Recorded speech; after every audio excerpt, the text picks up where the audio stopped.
So part of good cash management for any company is to not just have their cash lying around idle, not doing anything. So most companies will invest cash they don't need immediately in some sort of investments. So some of these will be called short-term investments, short-term marketable securities, or temporary investments. Just a short-time investments that are highly liquid and are able to convert to cash fairly quickly. And the main distinction you have to make is that this type of short-term investment is defined as coming due within 12 months or less. And you have to contrast this with the cash equivalents. The cash equivalents, when you have the investments there, they have to have maturity dates within 3 months or less. So short-term investments, it's a year or less, okay, your current operating cycle. So these are investments in the stocks and bonds of other companies usually, or in the government securities.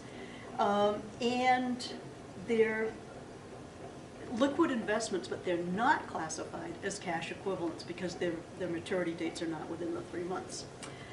So you have to have management has to have the ability and the intention. In other words, they have to be marketable securities. You have to have the ability to sell them if you want to, and the intention to sell them if you want to, within 12 months or the operating cycle, whichever is longer. So you're going to have different classifications. You might remember from AC 102, you've got your trading securities, your available for sale securities, and your held to maturity. You need to be aware of these classifications because they're accounted for differently. Your trading securities will, I hate to use the word always, but I think they'll always, pretty much always, be a current asset. These are debt and stock investments that management intends and has the ability to sell within a year or less. These are reported at their fair value on the balance sheet, and any changes as the adjustments are made each year. If you remember the unrealized gains and losses on trading securities are reported on the income statement each time under other expenses and losses or other revenues and gains. Your available for sale securities, these are the debt and stock investments that management has the intention and ability to sell sometime. Not necessarily now, maybe later, but not in the near term anyway. And these may be classified as current or non-current, depending on management's intention. So generally, whatever is not classified as trading or held to maturity, and that's also called held for collection in some texts, whatever's not trading or held to maturity will be classified as available for sale. That's the account that most companies will classify these in, just because it gives them the options to, it gives them a lot more options.